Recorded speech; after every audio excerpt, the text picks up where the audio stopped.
So I've been on a bit of a speed run with headphones. Usually you kind of dip your toes, maybe buy your first $200 pair of headphones, and you spend a while in mid-tier, working your way up to the $1,000 range, and then all the way at the end, when you can afford your own electrical light pole, you buy your $10,000 set of headphones. So I've been kind of speedrunning that, and I've jumped into some of the Summit Fi tier of headphones, and I thought that the Diana V2 was going to be it. That was the end game setup. But then I saw the Diana TC, and the reason why I stuck within the Abyss line is because I've noticed when you go into the higher tier of headphones, they tend to get bigger and bigger, and that was one of the great things with Abyss is they made really sleek, small designs. So in this video, we're going to compare the Diana V2 with the Diana TC, even though I'm holding a full Cal Elysia here. But yeah, let's take a look at these two headphones.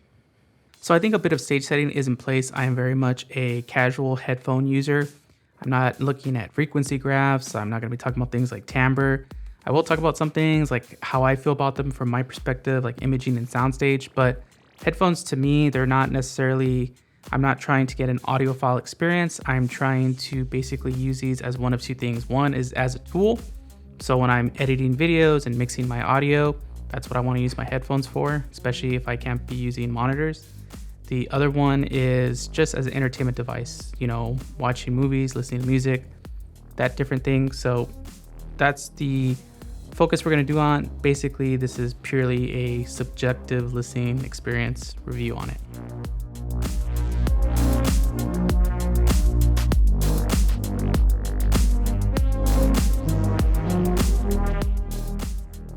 All right, so let's talk about the setup, and the setup is the all-out setup. So the Broadway amp that was supposedly designed for these Diana headphones, and even the upgraded headphone cable, the superconductor cable.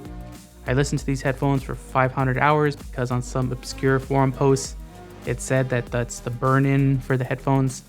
With these two things, I really didn't notice a difference per se. I will say one thing that does change is, and it could be based on where I live and the humidity, but because there's memory foam in the ear cups, they tend to get kind of plushier over time. Like when I first purchased them, they're like really solid and rigid.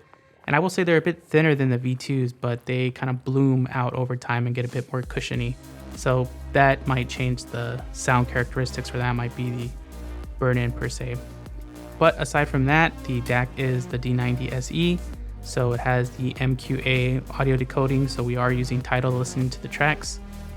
No other special stuff, no special power supply, no special cables. So that's the main equipment that we're using to listen to these on.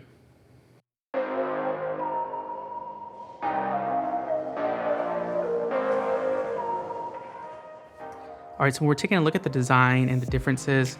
So it's still the same Diana design. It looks just like a V2. The only thing you can tell them apart is they have different color options. But once you look a bit closely, you can see the changes. So of course the TC has the larger holes of the famous Fibonacci design on these headphones. And they also are supposedly a bit heavier, and the angle of the driver is a bit changed to kind of change the sound signature. But even with that, and I think it's because I put the extra padding on the V2, the TC actually feels a bit lighter, especially on your head. So the other thing I noticed too is my V2 and my TC both are supposed to have these newer ear pads that Abyss updated recently. But I will say that the ear pads that came with the TC had a bit of a more of a form and a shape built to them. And so far they've really kept this, whereas my V2 has kind of like bloomed or plushed out, or the memory foam has taken a different shape. Could be just, you know, a longer time period, and like I said, the humidity here. But, you know, this has had a different fit, a bit of a more firm fit. And the other thing that seemingly changed has been the headband. So the headband was one of the problems with the Diana, is that it kind of just smushed in your head and made it a bit uncomfortable and hard to wear. Now it's a bit lighter touch with the TC. Now you still have to remove it from your head from time to time. But if the V2 was like this on your head, then the TC is like this.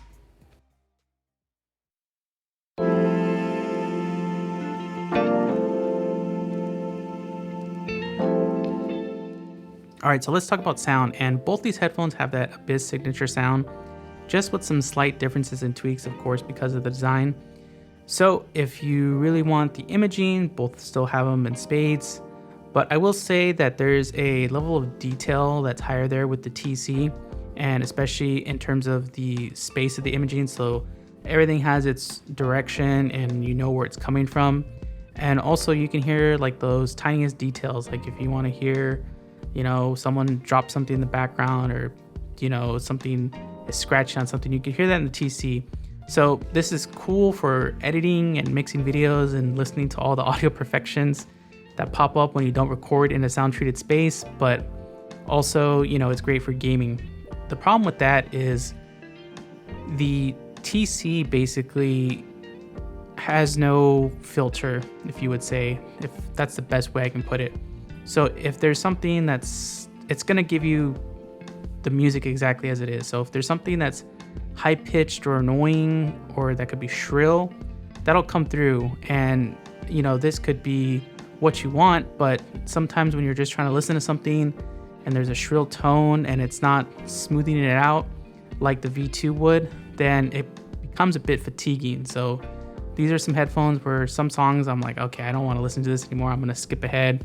Whereas the V2, it kind of has like this evening out of stuff that makes it a bit less shrill. Now the other thing is soundstage. Now the TC definitely has a much bigger soundstage than the V2 does, but it's not as big as something, say, like an HD 800S. So if the V2 sounded like it was something like in your head happening, then the TC sounds like it's about here. So again, something helpful for gaming, something helpful for experience, but don't expect like that crazy HD 800S soundstage. Now the next thing I need to talk about with sound is how it represents what my sound preferences are. So I listen to a lot of indie rock, a lot of hip hop, and a little bit of electronic music.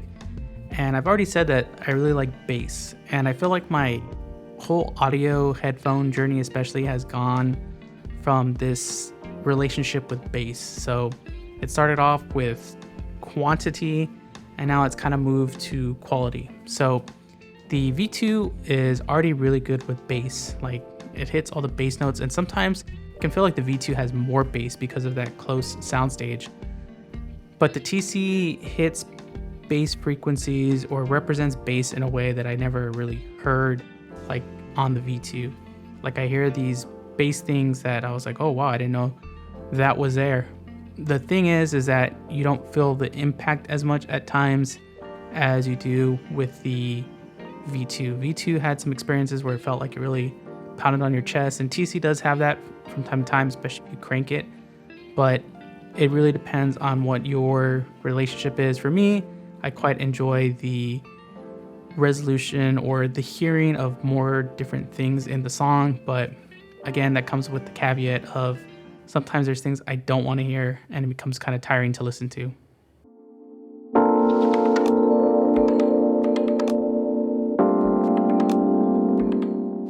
So I kind of want to wrap things up here and of course answer the question, like, are these worth it?